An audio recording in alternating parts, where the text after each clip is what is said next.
ഒരു കഥ പറയാം. 2 സുഹൃത്തുക്കളുടെ ഒരു കഥയാണിത്. അവർ സുഹൃത്തുക്കളായതെന്ന് വെച്ചാൽ ഒരു കമ്പനിയിൽ ജോലിക്ക് വന്നതിന് ശേഷമാണ്. അപ്പോൾ അതിനു മുമ്പേ അറിയാലോ, അവർ വളരെ യാദൃശ്ചികമായിട്ടാണ് കമ്പനിയിലേക്ക് വരുന്നത്. അവർക്ക് തമ്മിൽ മുമ്പുള്ള പരിചയം ഇല്ല എന്ന് തന്നെയാണ് ഞാൻ ഇപ്പോഴും വിശ്വസിക്കുന്നത്. അപ്പോൾ അവർ ആ കമ്പനി ഇന്റർവ്യൂ വന്നു, അവർക്ക് ഒരേ പ്രോസസ്സ് തന്നെ ജോലി കിട്ടി. വളരെ യാദൃശ്ചികം എന്ന് പറയട്ടെ, അവർ ഒരേ ബാച്ചിലായിരുന്നു ട്രെയിനിങ് അറ്റൻഡ് ചെയ്തും. വളരെ യാദൃശ്യമായിട്ട് ഒരേ ബാച്ച് തന്നെയായിരുന്നു ശരിക്കും പറഞ്ഞാൽ.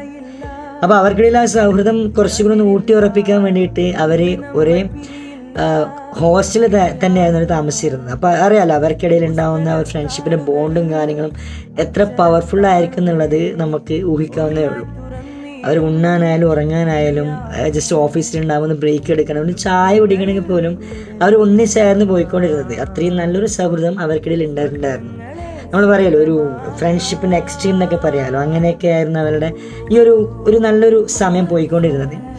പക്ഷെ എന്നാൽ ആ ഒരു കമ്പനിയിലുള്ള എന്തൊക്കെയോ കാര്യങ്ങൾ കൊണ്ട് അവർ ജസ്റ്റ് റിസൈൻ ഇട്ട് വെച്ചിട്ടുണ്ടായിരുന്നു.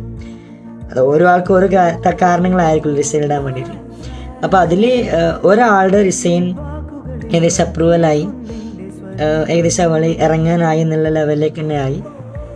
അതായത് ഇറങ്ങാൻ വേണ്ടി ഒരു 3-4 ദിവസം കഴിഞ്ഞിട്ടാണ് ഇറങ്ങുന്നത് പറഞ്ഞിട്ടുണ്ടായിരുന്നെങ്കിൽ പോലും പെട്ടെന്ന് ഇറങ്ങേണ്ട ഒരു സാഹചര്യം വന്നപ്പോഴേ ശരിക്കും ഒരു പെട്ടെന്നൊരു യാത്ര പറച്ചിലായിരുന്നല്ലോ. എല്ലാവരോടും ബൈ പറഞ്ഞ് ഫോട്ടോസൊക്കെ എടുത്ത്, എസ്പെഷ്യലി കുട്ടിയുമായിട്ടൊക്കെ നല്ല രീതിയിൽ മിങ്കിൾ ചെയ്ത് അവൾ ഓഫീസിൽ നിന്ന് ഇറങ്ങി. അപ്പോൾ ശരിക്കും പറഞ്ഞാൽ അറിയാലോ, ഇത്രയും കാലം ഒന്നിച്ച് ഒരു ഹോസ്റ്റലിൽ ഉണ്ടായിരുന്ന ആൾക്കാർ പെട്ടെന്ന് അതിൽ ഒരാൾ ആ ഓഫീസിലേക്ക് ഇനി മുതൽ വരില്ല, അല്ലെങ്കിൽ ഇനി മുതൽ തൽക്കാലം പ്രസൻസ് കുറവായിരിക്കും എന്ന് അറിയുമ്പോൾ തന്നെ എത്രത്തോളം സങ്കടം ആ ഒരു കുട്ടിക്കുള്ളിൽ ഉണ്ടാവും എന്നുള്ളത് നമുക്ക് ഊഹിക്കാവുന്നേ ഉള്ളൂ. അത് തന്നെയായിരുന്നു അവൾക്കുണ്ടായിരുന്നത്. അവളുടെ മുമ്പുള്ള ലൈഫ് നമുക്ക് നോക്കിക്കഴിഞ്ഞാൽ അവളൊരു ഒറ്റപ്പെട്ട രീതിയിലൊരു ജീവിതമായിരുന്നു. അത് മീൻസ് വീട്, ഓഫീസ്, കോളേജുകളൊന്നും വലിയ സുഹൃത്തുക്കളെ കാര്യങ്ങൾ ഉണ്ടായിരുന്നില്ല. അപ്പോൾ അതിനൊക്കെ നല്ല രീതിയിൽ ഓവർകം ചെയ്യാൻ വേണ്ടിയിട്ട് ഇവളുമായിട്ടുള്ള സൗഹൃദം നമ്മുടെ ഈ കമ്പനിയൊക്കെ വളരെയധികം സഹായിച്ചിട്ടുണ്ടായിരുന്നു. അപ്പോൾ ആ കുട്ടി റിസൈൻ ചെയ്ത് പോയി. ആ കുട്ടി ശരിക്കും ഭയങ്കര സങ്കടത്തിലായിരുന്നു കഴിഞ്ഞ കുറച്ച് ദിവസങ്ങളായിട്ട്. കാരണം അറിയാലോ, ഇത്രയും ദിവസം ഒരുമിച്ചായിരുന്നു ഹോസ്റ്റലിൽ നിന്ന് അവർ ഓഫീസിലേക്ക് വന്നിട്ടുണ്ടായിരുന്നത്. ഒരുമിച്ചായിരുന്നു. ഒരു ചായ കൂടി ഉണ്ടല്ലോ, ഞാൻ പറഞ്ഞിട്ട് ബ്രേക്ക് പോയതൊന്നിച്ചിട്ടുണ്ടായിരുന്നു. അപ്പോൾ ഇനി അവളെ കൂടി ഇല്ല. അപ്പോൾ ശരിക്കും നല്ല സങ്കടത്തിലിരിക്കുന്ന സമയത്തായിരുന്നു. ശരിക്കും അവൾ ശ്രദ്ധിക്കാതെ പോയിട്ടുള്ളൊരു നല്ലൊരു നിധി ആ ഒരു ഓഫീസിൽ അല്ലെങ്കിൽ ആ ഒരു കമ്പനിയിൽ ഒളിഞ്ഞടപ്പുണ്ടായിരുന്നു.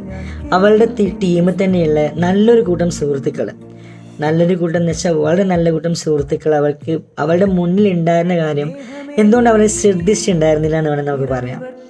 അപ്പോൾ അവളെ മറ്റു കുട്ടി പോയതിൻ്റെ വിഷമം തീർക്കാൻ വേണ്ടിയിട്ട്, അല്ല അവളെ ഒരു റിക്കവർ ചെയ്യാൻ വേണ്ടിയിട്ട് യഥാർത്ഥത്തിൽ സഹായിച്ചുകൊണ്ടിരിക്കുന്നത് ഈ പറഞ്ഞ സുഹൃത്തുക്കൾ തന്നെയായിരുന്നു.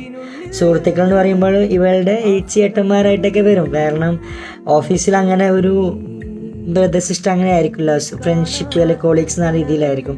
അപ്പോൾ അത് ശരിക്കും അവളുടെ ഒരു നല്ലൊരു മാറ്റം ശരിക്കും ഉണ്ടാക്കിയിട്ടുണ്ടായിരുന്നു. സങ്കടമായിരുന്നു ശരിക്കും പറഞ്ഞാൽ ആ ഒരു കാര്യത്തിൽ. കാരണം ഇത്രയും കാലം ഞാൻ ഇവരെ ശ്രദ്ധിച്ചിട്ടുണ്ടായിരുന്നില്ലല്ലോ എന്നുള്ളൊരു സങ്കടം, ഒരു സന്തോഷത്തോടു കൂടിയുള്ള സങ്കടം ശരിക്കും അവൾക്ക് ഉണ്ടായിരുന്നു. അപ്പോൾ നമ്മൾ പറയുന്നത് വെച്ചാൽ, ഞാനിപ്പോഴും ആ കുട്ടിയോട് പറയുന്ന കാര്യം എന്ന് വെച്ചാൽ, ഒന്നും എവിടെ അവസാനിച്ചിട്ടൊന്നുമില്ല, എല്ലാവരും സ്റ്റാർട്ടിങ് തന്നെയാണ്. ഒരു കാര്യം കഴിഞ്ഞു പോകുമ്പോൾ മറ്റൊരു കാര്യം, നല്ലൊരു കാര്യം നമ്മളിലേക്ക് തന്നെ വരും എന്നുള്ളൊരു ഉറപ്പ് നമ്മൾ എപ്പോഴും മനസ്സിലുണ്ടായിരിക്കണം. മാത്രമല്ല ഏതൊരു കാര്യങ്ങളായാലും നമ്മൾ ഓവറായിട്ടുള്ളൊരു പ്രതീക്ഷകൾ അല്ലെങ്കിൽ എപ്പോഴും നമ്മൾ കൂടി ഉണ്ടാവും എന്നുള്ളൊരു ചിന്ത വെക്കരുതെന്ന് ഞാൻ പറയുന്നില്ല. പക്ഷേ വെച്ചാലും അതിലൊരു ചെറിയൊരു 10% അവരെപ്പോഴും വേണമെങ്കിൽ നമ്മളെ കൂടെ നിന്നും പോകാൻ എന്നുള്ളൊരു മൈൻഡിൽ ചെറിയൊരു വിശ്വാസം കരുതി വെക്കുന്നത് എന്തുകൊണ്ടും നല്ലതാണ്.